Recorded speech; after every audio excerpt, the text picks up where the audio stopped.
Thank you. Thank you very much. It's great to be here this afternoon. And my aim today is to talk about the promise of AI. And it's really exciting to have this talk right now because we are all at a point of inflection, right? Every day in our daily lives, in our professional lives, we are all thinking about how we're going to implement AI and what AI is going to do for us. I think it's no longer a question of if, it's really a question of when and how. So when you think about California, right, you think about innovation. And right now, CCAs are innovating in the energy space. Roughly 1/3 of Californians are already getting their electricity from a CCA.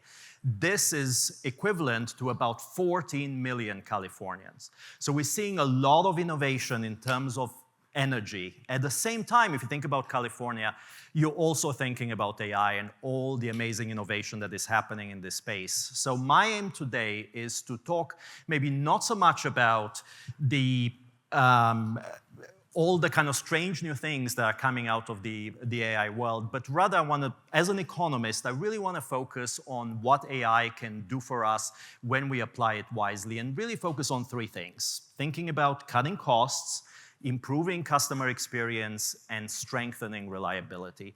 And I think one of my goals here is to convince you all that all of these things are contributing to such an extent that almost everyone in this room, even a sort of a moderate-sized CCA, can benefit from some of the AI tools, and these are real opportunities for us to explore and embrace.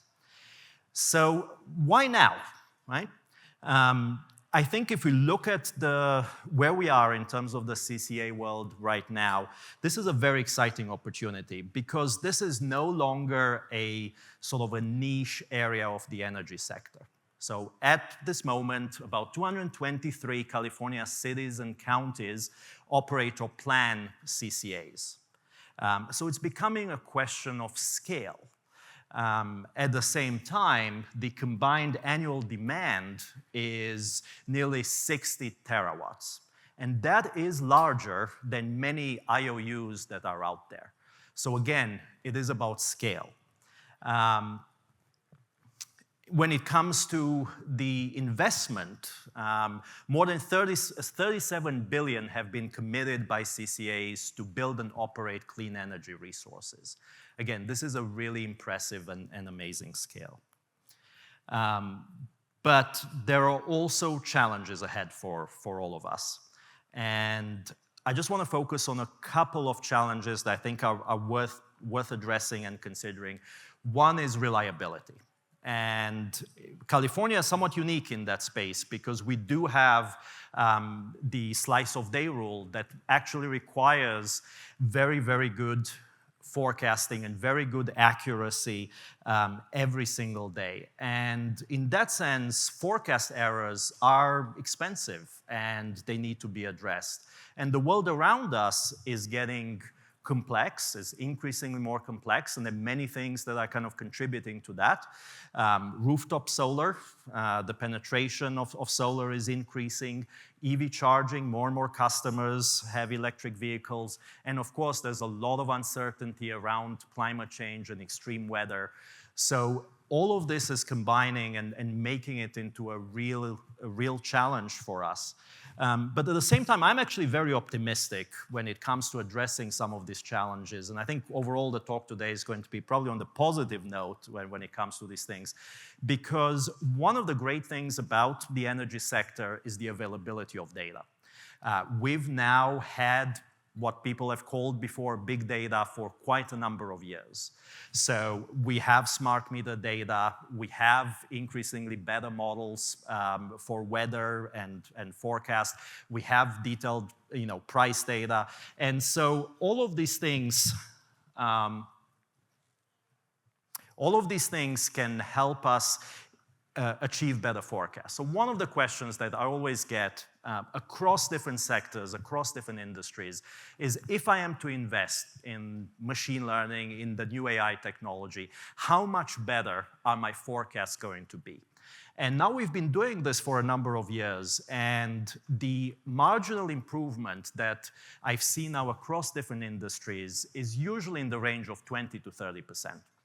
So if you have access to very good data and you are implementing some of these new techniques, many of which are genuine statistical innovations, it's not just hype, there's a real enhancement in the mathematics and in the technology that we have. We can increase forecasts accuracy by 20 to 30%, and that is significant. Another challenge that we ought to consider is customer engagement. And I think for all of us, customer engagement is a persistent pain point. And we now have evidence from different CCAs that when customers are confused or dissatisfied, opt-out rates can hit 20%. And that is a lot. And again, we live in a complex world where there are many things that could lead to some of this dissatisfaction. So IOU back bills, they trigger cancellations. We have to worry about how our customers respond to complex rates. A lot of this can be very confusing, and when you're getting the mailers, not all of that is very easy to kind of understand. California is also very unique in another sense. We have large multilingual populations, and it is important to reach out to all these populations in their own language, making it all accessible. And lastly, the energy industry overall also suffers from a problem of message fatigue. We have all kind of like seen the messages that we've been receiving from our utilities for many, many years. And I think many of us just automatically switch off when the discussion becomes a discussion about energy and about options. So it's really important to kind of think about how technology and the new opportunities that technology presents can help us address some of these things. At the same time, I'm also here because I think everyone in this room is probably aware that AI has sort of reached a tipping point. Many of the things that we thought of as in the realm of science fiction are now very much sort of a reality when it comes to what AIs can do. And for me as an economist, perhaps the most amazing thing about this is how quickly the cost of AI has dropped. And I think, when people are talking about, maybe the uncertainty over whether this is a hype, are companies going to adopt this? I don't think that is a discussion that is really meaningful, because right now the economics is very much in favor of AI. And we are seeing this across a number of different areas. It's really revolutionizing the way we are able to manage and process data. So one of the things that I know there are probably quite a few data scientists in the room, and you've probably heard them all talk about how difficult it is to ensure data validity and make sure that the data that we have is correct, and how many hours they spend cleaning all that data.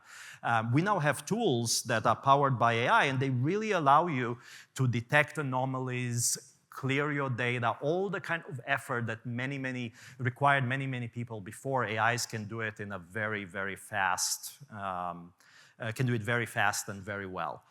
So it's both a question about cost, it's a question about the reliability of these tools themselves. And so now we're at the point where, looking at the broader energy space, utilities across the world are all investigating how we can actually rely on AI tools and what can be done. And I would say the two things that I've already seen a lot of utilities investing in, and I'll come back to some of these later on, are certainly in terms of forecasting and in terms of customer care. But there is more to be. There are kind of other considerations here, again, just from an economics perspective. The other part is where this technology actually lives, right? And AI lives in the cloud. There's no need for you to invest in bulky hardware and all the kind of IT support around it in order to run these kinds of top-performing AI systems. And that really changes how we do business.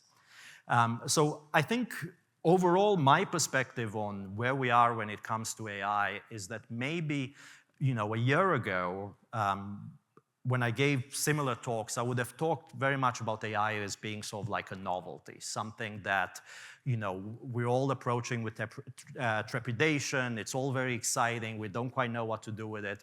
But I think nowadays, many of the discussions that I have are about how AI is becoming a business essential. And I think this transformation is maybe one of the most remarkable kind of technological transformations that I know about because of the incredibly small time frame over which we've actually gone from essentially science fiction to something that we all must have. So what we're seeing right now is I think the falling costs and the rising value of AI, and there are many different factors that kind of contribute to this. And again, there are real technological innovations behind AI, both in terms of the chips that are powering AI, in terms of the algorithms that make all of this possible. And this has really made AI affordable, I think, for everyone. So if you really think about where do I get started, how much money do I need to start an AI project, the reality is that you can start a small pilot with a few $1,000s. And that is just not something that was possible like even 6 months or a year ago. So at the same time, we now have quite a lot of insights into what is happening kind of globally across the energy industry, but also across other industries in terms of companies' willingness to adopt AI. And there are some very good surveys out there done by McKinsey and others where they really find that one of the recent statistics, the 8 in 10 large companies rely on at least one AI tools. These are becoming very much business essential things. Investment is happening in AI. It's possible to kind of link some of these improvements in reliability to other efforts and programs that are happening nationwide. And overall, I think one of the insights that we're having across other industries is that companies are able to recover some of these costs very, very quickly, because the reality is the costs just aren't that high and the benefits really outweigh the costs that we have. So the buzzword, of course, this year and over the last, starting last year was all about generative AI. Right? So I think everyone kind of now knows a little bit about what generative AI can actually do, but this is a very fast evolving and growing space. So I'm sure by the time I finish this talk, there's probably been some new announcement about some new other amazing thing that has happened out there in the world and that I don't know about yet. And certainly, the area where we expect to see a lot of development is around what's called sort of multimodal models. Right? I think we're all quite familiar right now with the idea of typing in text and getting answers from an AI. But it's hard for me to imagine that in a year or 2 or 3, that is really going to be the frontier, because I don't think any of us really want to type essays every time we need an answer or read an essay. So I think what multimodal models allow us to do is to actually, they combine text, images, voice, video, and so it's going to lead to a much more natural form of communication. I'll come back to this communication aspect because it is a very important part of where I think customer engagement is going to go to.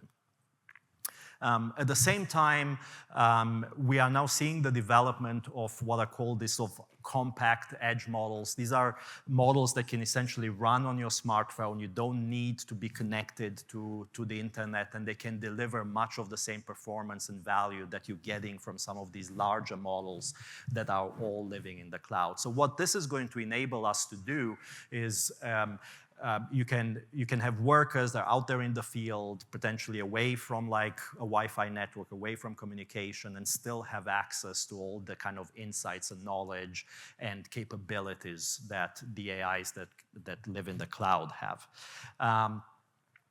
And we are already seeing some of these things, again, applied across different industries. Right now, if you ask me what is the most potent thing for AI that AIs can do, it's going to be about processing text.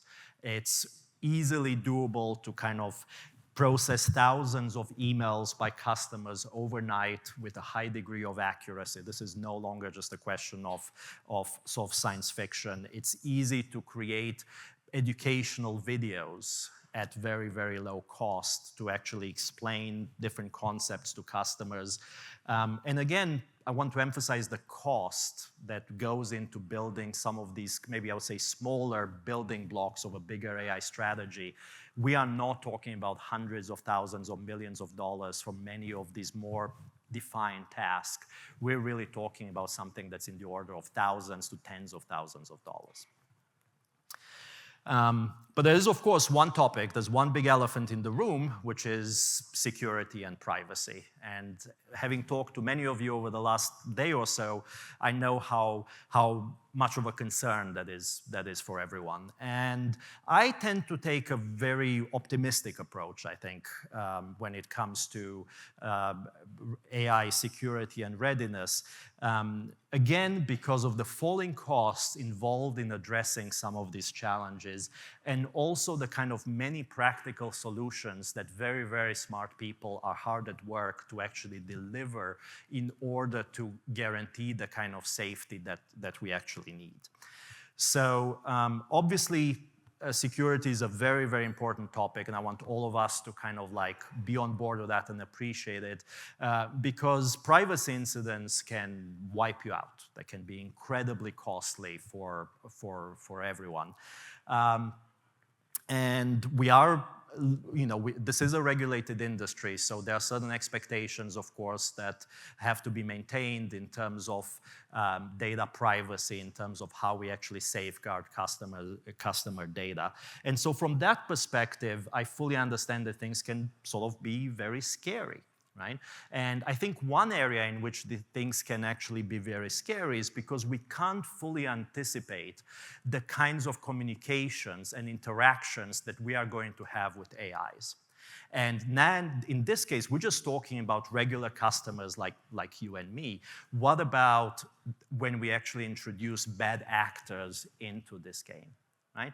What happens if we have bad actors that find a way to type in something into an AI that's then going to make the AI reveal confidential private information about the customers? So that is very hard for humans to even anticipate all the possible scenarios that can happen. But there are ways to actually address this, and some of them can be as simple as making sure that certain information never leaves the chat interface, never actually makes its way to like the AI.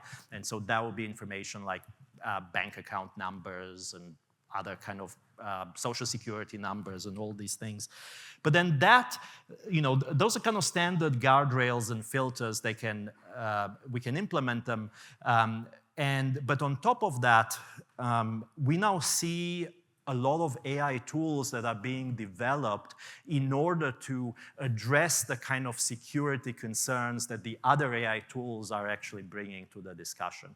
So for example, one tool that we use and a company we collaborate with has AI systems that are actually testing the AI system that you have actually built, because a bunch of AIs can come up with many, many challenges that forces your AI to respond to in order to find out if there's a way to actually break it, if there's a way to actually convince it to do something that it's not supposed to.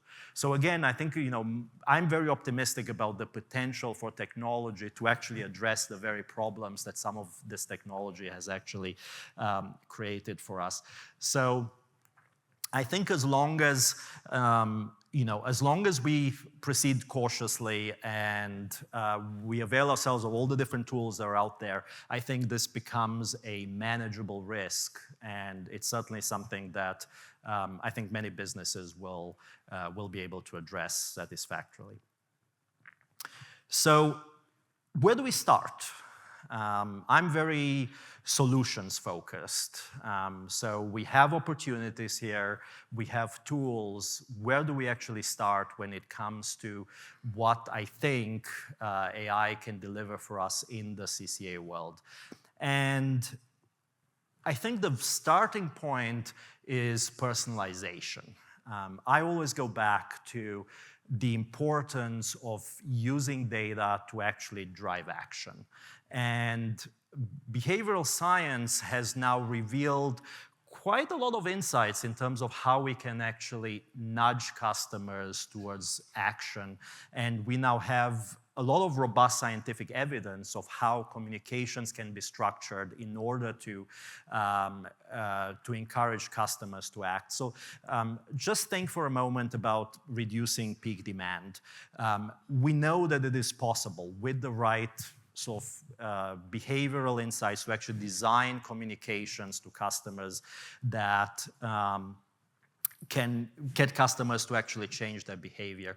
But I think if you think about the the challenges, to some extent it's about scalability, right? I know that I can change your behavior, but I need to find a way to actually communicate with you directly about taking your circumstances into account and meeting you where you are with your needs, with your particular kind of concerns.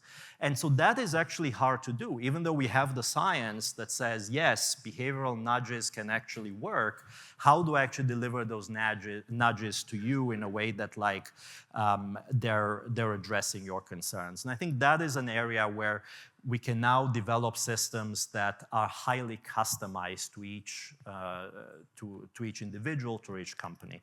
So I want to show you guys a couple of examples here. It's recently been my privilege to work with the folks at OCPA, thinking about what might be some potential strategies that we can use to engage business customers.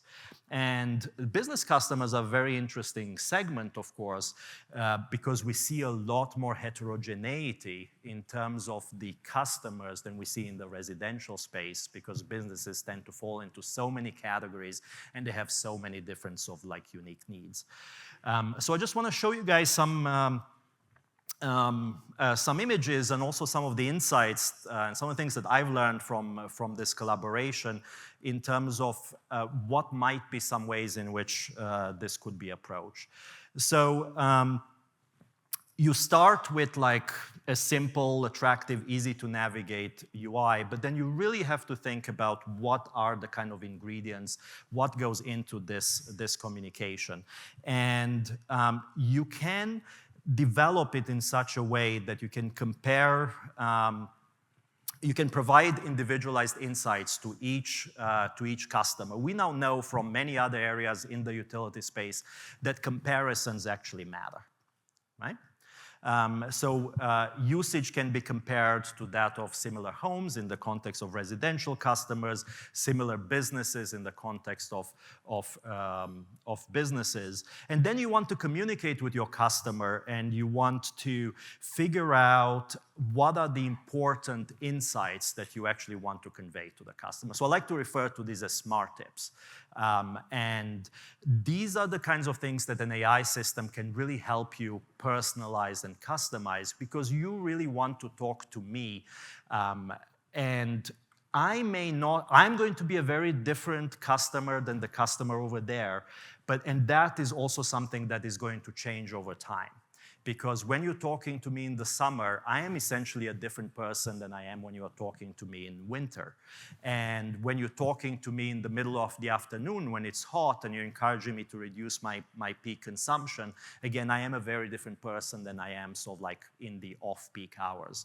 So it's really important, I think, to think about how you communicate in a way that you are bringing in a lot of this personalization. And of course, we cannot have people sitting around coming up with a million different configurations. That is an optimal thing for AI systems to actually help us with. So again, scalability matters. We can and we can also kind of visualize the environmental impact, and there's so many different ways in which we can communicate with customers about their environmental impact. We can focus on the communities, and we can provide information that then business customers can potentially share with their communities, and really makes everything a much kind of closer thing that they can actually track. So where do I actually see AI tools going forward? Again, maybe asking an economist to predict the future is not the best thing, but here we are. So what I think we're going to see over the next year, largely because of the conversations and interactions I've had with different IOUs across the country, I think we are for the first time able to close the communication loop between customers in a way that's never been possible before. So we're used to a model where we would send information to customer, and it was very difficult for the customer to kind of reach back and ask more questions about it and really engage with that information.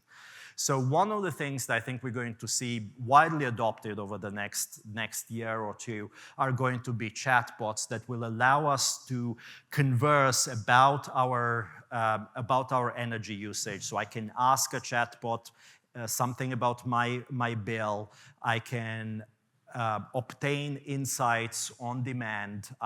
It can really tell me ways in which I can save energy. So again, it's about personalization, but it's also closing that kind of feedback loop between the customer and the utility. One of the things I think we're going to see is different personas where chatbots are going to be able to talk to me differently if I am interested in cost savings, and differently than if I am interested in kind of like environmental concerns. And it really becomes a very kind of like close dialogue between us. And so that can all be reflected, and it will provide a much better way for us to engage. And of course, doesn't mean that the human is out of the equation, because I think there will be questions that the AIs will not be able to answer. And we now have the technology to kind of seamlessly link the chatbot to say a customer service provider, a call center or something, and all of this can actually work very well together. So I'll just mention a couple more things in terms of what I see as the potential over the next year or two. I think I already mentioned AI-driven forecasting. I really think we're going to increasingly rely on this across different scenarios. And one of the topics I won't get a chance to talk much about is, but feel free to talk to me about after, is how we actually create sort of digital twins. We are now in a position to build models of customers that accurately replicate the behavior of actual customers, and then those models can be used to forecast and simulate the behavior and usage under many different kind of scenarios. And that is one of the buzzwords that I hear a lot in industry right now. And as I mentioned earlier, text analysis, I think, will continue to actually grow. We're going to rely more and more on this. So if you just think about it from a customer service perspective, there's just so much information that is contained in the different communications that we have with our customers, and all these AI tools are able to actually extract all the relevant information very, very fast, and it's going to lead to increased efficiency. And it's not just, we all have many, many documents in our companies. Some of them are very technical, some of them are very difficult even for humans to actually make sense of.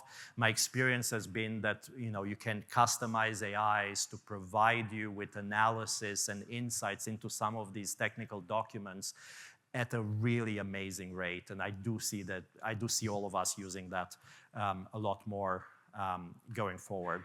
So to conclude, I think we are at this inflection point where AI is really going to have a very practical, very concrete impact on all of us. I do think that safeguards are important and security concerns need to be addressed, but these are not unsurmountable obstacles. I do think that the costs of getting started on AI project is now low enough that we can actually envision like projects with a very, very small budget. And so I think it's a time of tremendous opportunity for all of us. So I'm overall very, very positive about this. And I hope that AI is not going to kill us all by next year. And that would somehow defy the purpose of this talk. But I do think that this is something that we all ought to think very deeply about and engage with it. So I've already used up my time, so I won't get a chance to answer questions right now, but I will be at the booth just to the right, and I'll be here all day, so please feel free to reach out to me. And Martin, he's my CEO. He's at the back of the room, I think. I just can't quite see with the lights. And he's also happy to kind of, feel free to reach out to him, and you can talk to me a lot more about all of this. So thank you very much.